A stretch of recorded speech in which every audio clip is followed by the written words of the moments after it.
O, punctuation marks sa Tagalog o sa Filipino, ito ay mga bantas. Ano? Okay, ano sa Filipino ang period? Tuldok. Very good. Ano naman sa Filipino ang comma? Quit. Very good. Eh, ano naman sa Filipino ang question mark? Tandang panano. Very good. Ano naman sa Filipino ang exclamation point? Tandang padamdam. Okay, ano naman sa Filipino ang colon? Tutuldok. Ano naman sa Filipino ang semicolon? Tuldok quit. Ano naman sa Filipino ang apostrophe?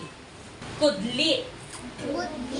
Ano naman sa Filipino ang quotation marks?